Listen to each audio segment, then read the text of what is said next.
जय हिंद दोस्तों, कैसे हैं आप। ये खान सर का पॉकेट जीके का क्वेश्चन है जो आपको वन डे एग्जाम के लिए बहुत ही उपयोगी होने वाली है। दोस्तों, आप अगर खान सर का पॉकेट जीके पढ़ना चाहते हैं तो वीडियो में बने रहें और वीडियो के अंत तक देखें। चलते हैं दोस्तों क्वेश्चन नंबर 1 की ओर। आपका पहला क्वेश्चन है, भारत छोड़ो आंदोलन कब शुरू हुआ था। दोस्तों, आपको बताना है कि भारत छोड़ो आंदोलन कब शुरू हुआ था।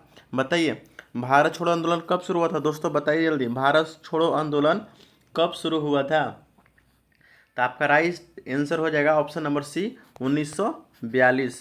ऑप्शन नंबर सी हो जाएगा आपका राइट आंसर 1942। चलते हैं दोस्तों क्वेश्चन नंबर आगे की ओर। आपका दूसरा क्वेश्चन है, संविधान सभा की प्रस्तावना में समाजवादी शब्द कब जोड़ा गया। दोस्तों, आपको बताना है कि संविधान सभा का जो प्रस्तावना था उसमें समाजवादी शब्द कब जोड़ा गया। बताइए दोस्तों, समाजवादी शब्द कब जोड़ा गया। तो आपका ऑप्शन नंबर हो जाएगा C. Correct answer option number C हो जाएगा 1976। कब जोड़ा गया था, 1976 में। चलते हैं दोस्तों क्वेश्चन नंबर तीसरा की ओर। आपका तीसरा नंबर हो जाएगा, द्रव्यमान संरक्षण का नियम किसने दिया था। बताइए दोस्तों, द्रव्यमान संरक्षण का नियम किसने दिया था। बताइए दोस्तों, ऑप्शन क्या हो जाएगा आपका, द्रव्यमान संरक्षण का नियम किसने दिया था। तो आपका सही आंसर हो जाएगा लॉवजियर ने, लावाजियर ने। Option number C is the correct answer. चलते हैं दोस्तों क्वेश्चन नंबर आगे की ओर। आपका अगला क्वेश्चन हो जाएगा कि भारतीय राष्ट्रीय कांग्रेस की स्थापना कब हुई थी। यानी कि कांग्रेस की स्थापना कब हुई थी। दोस्तों, आपको बताना है, तो बहुत बार पूछा गया है कि राष्ट्रीय कांग्रेस की स्थापना कब हुई थी। तो 1885 में हुई थी। कब हुई थी, तो 1885 में हुई थी। आपका करेक्ट आंसर ऑप्शन नंबर 1 आपका राइट आंसर हो जाएगा। चलते हैं दोस्तों क्वेश्चन नंबर आगे की ओर। आपका अगला क्वेश्चन है, संविधान सभा की पहली बैठक कब हुई थी। दोस्तों, आपको बताना है कि संविधान सभा की पहली बैठक जो हुई थी वो कब हुई थी। बताइए दोस्तों जल्दी, संविधान सभा की पहली बैठक कब हुई थी। Question number 5। तो आपका राइट आंसर हो जाएगा 9 दिसंबर 1946 को संविधान सभा की पहली बैठक हुई थी। यानी option number B is the correct answer हो जाएगा आपका। चलते हैं दोस्तों आगे की ओर। आपका अगला क्वेश्चन है छठा नंबर, श्वसन क्रिया किस अंग में होती है। जो श्वसन का क्रिया होती है वो किस अंग में होती है। दोस्तों, आपको बताना है कि जो सांस लेने की जो क्रिया होती है वो किस अंग में होती है। दोस्तों, आप बताइए। तो बहुत कॉमन सवाल है, जो श्वसन का क्रिया होती है वो कहाँ होती है, फेफड़ा में। कहाँ होती है, फेफड़ा में। यानी option number B is the correct answer आपका हो जाएगा। चलते हैं दोस्तों क्वेश्चन नंबर आगे की ओर। आपका अगला क्वेश्चन है, किसने कहा था कि आप मुझे रक्त दीजिए मैं आपको आज़ाद दूंगा। किसने कहा था कि तुम मुझे खून दो मैं तुझे आज़ादी दूंगा। तो ये आपका सही आंसर हो जाएगा, सुभाष चंद्र बोस जी ने कहा था कि तुम मुझे खून दो मैं तुझे आज़ादी दूंगा। चलते हैं दोस्तों क्वेश्चन नंबर आगे की ओर। आपका अगला क्वेश्चन बहुत ही महत्वपूर्ण है कि अनुच्छेद 370 यानी आर्टिकल 370 किस राज्य से संबंधित था। दोस्तों, आपको बताना है कि अनुच्छेद जो 370 था वो किस राज्य से संबंधित था। तो आपका राइट आंसर क्या हो जाएगा, जम्मू कश्मीर। क्या हो जाएगा, Jammu Kashmir. Is the C answer is the correct answer. चल रहे हैं दोस्तों क्वेश्चन नंबर आगे की ओर। आपका अगला क्वेश्चन हो जाएगा, मनुष्य के शरीर का आरबीसी का जीवन काल कितना होता है। दोस्तों बताइए, आरबीसी का जीवन काल कितना होता है।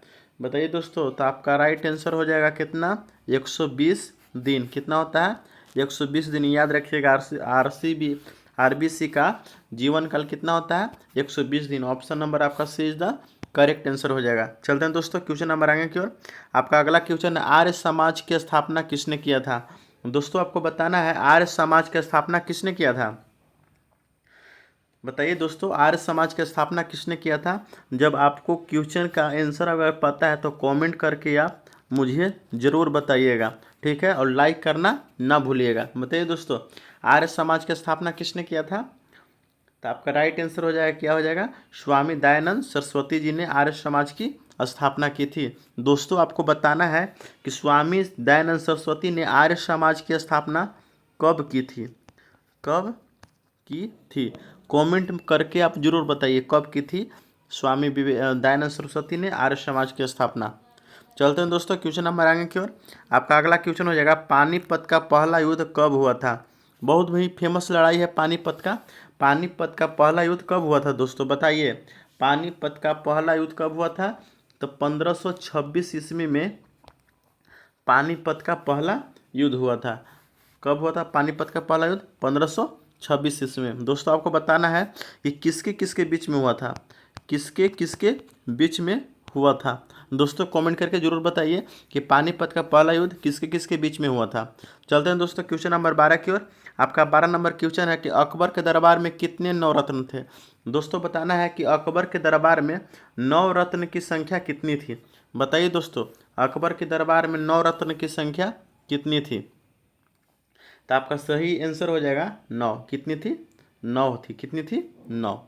आपका right answer is the 9 is the correct answer. चलते हैं दोस्तों क्वेश्चन नंबर आगे की ओर। आपका अगला क्वेश्चन है कि अकबर के शासनकाल किस वर्ष से किस वर्ष तक था। जो अकबर का शासनकाल था वो किस वर्ष से किस वर्ष तक था, बताइए दोस्तों। बताना है दोस्तों अकबर का शासनकाल किस वर्ष से किस वर्ष था। तो आपका राइट आंसर हो जाएगा 1526 से लेकर 1526 में जो था पानीपत का युद्ध हुआ था ना, ठीक है। अकबर और इब्राहिम लोदी के बीच हुआ था पानीपत का प्रथम युद्ध। तो 1526 से लेकर 1556 तक अकबर का शासनकाल के रूप में जाना जाता है। तो यानी ऑप्शन नंबर आपका B is the correct answer हो जाएगा। चलते हैं दोस्तों क्वेश्चन नंबर आगे की ओर। आपका अगला क्वेश्चन है औरंगजेब की मृत्यु कहाँ हुई थी। दोस्तों आपको बताना है कि औरंगजेब की मृत्यु कहाँ हुई थी। दोस्तों जल्दी बताइए, औरंगजेब की मृत्यु कहाँ हुई थी। तो आपका सही आंसर हो जाएगा अहमदनगर। कहाँ हुई थी औरंगजेब की मृत्यु? अहमदनगर में। दोस्तों आपको बताना है कि अहमदनगर किस राज्य में पड़ता है। दोस्तों आप कमेंट करके बताइए कि अहमदनगर किस राज्य में पड़ता है। चलते हैं दोस्तों क्वेश्चन नंबर आगे की ओर। आपका अगला क्वेश्चन हो जाएगा शिवाजी ने छत्रपति की उपाधि कब धारण की थी। शिवाजी ने छत्रपति की उपाधि कब धारण की थी। दोस्तों आपको बताना है कि शिवाजी ने छत्रपति की उपाधि कब धारण की थी, बताइए दोस्तों। तो आपका राइट आंसर हो जाएगा 1674। आपका राइट सेंटर क्या हो जाएगा? शिवाजी ने छत्रपति की उपाधि कब धारण की थी? 1674 में, यानी option number B is the correct answer हो जाएगा। चलते हैं दोस्तों क्वेश्चन नंबर आगे की ओर। आपका अगला क्वेश्चन नंबर 16 हो जाएगा कि 1757 का जो प्लासी का युद्ध हुआ था वो किन के बीच में हुआ था। बहुत फेमस है लड़ाई 1757 का, ठीक है। ये किसके बीच में हुआ था आपको याद है करना है। तो पहला तो अंग्रेज के बीच में हुआ था, तो यानी British is the right answer. और किसके बीच में हुआ था? ब्रिटिश और सिराजदौला के बीच में हुआ था। किसके किसके बीच में हुआ था? अंग्रेज और सिराजदौला के बीच में हुआ था, यानी option number B is the correct answer आपका हो जाएगा। चलते हैं दोस्तों क्वेश्चन नंबर आगे की ओर। आपका अगला क्वेश्चन है कि 1857 की क्रांति का तत्कालीन कारण क्या था। 1857 का क्रांति जो हुआ था उसका तत्कालीन कारण क्या था दोस्तों, आपको बताना है। तो उसका तत्कालीन जो कारण था वह क्या था? नए कारतूसों का प्रयोग। क्या था? नए कारतूसों का प्रयोग। चलते हैं दोस्तों क्वेश्चन नंबर आगे की ओर। आपका अगला क्वेश्चन है 1857 का क्रांति का नेता कानपुर में कौन था। जो बताइए 1857 का क्रांति हुआ था उसका लीड कानपुर में कौन कर रहे थे। कानपुर में कौन कर रहे थे दोस्तों, आपको बताना है कानपुर में कौन कर रहे थे, बताइए दोस्तों। तो आपका सही आंसर हो जाएगा नाना साहेब। सही आंसर क्या हो जाएगा? नाना साहेब। दोस्तों आपको बताना है कि बिहार के जगदीशपुर में कौन कर रहे थे। बिहार के जगदीशपुर में इसका 1857 क्रांति का जो लीड होता है बिहार के जगदीशपुर से कौन कर रहे थे दोस्तों, आपको बताना है कमेंट करके। चलते हैं दोस्तों क्वेश्चन नंबर 19 की ओर। आपका 19 नंबर क्वेश्चन हो जाएगा भारतीय राष्ट्रीय कांग्रेस के पहले अध्यक्ष कौन थे। भारतीय राष्ट्रीय कांग्रेस के पहले अध्यक्ष कौन थे दोस्तों, आपको बताना है। तो आपका सही आंसर हो जाएगा चंद्र चटर्जी। आपका सही आंसर क्या हो जाएगा? बोमेश चंद्र चटर्जी। आपका राइट आंसर क्या हो जाएगा? Option number B is the correct answer हो जाएगा बोमेश चंद्र चटर्जी। चलते हैं दोस्तों क्वेश्चन नंबर लास्ट की ओर। साइमन कमीशन भारत कब आया था दोस्तों, आपको बताना है कि साइमन कमीशन जो था वो भारत कब आया था। तो आपका राइट आंसर हो जाएगा दोस्तों, बताइए राइट आंसर कितना हो जाएगा दोस्तों, बताइए राइट आंसर कितना हो जाएगा। तो राइट आंसर हो जाएगा आपका 28, यानी कि 1928 में साइमन कमीशन जो था वो भारत आया था।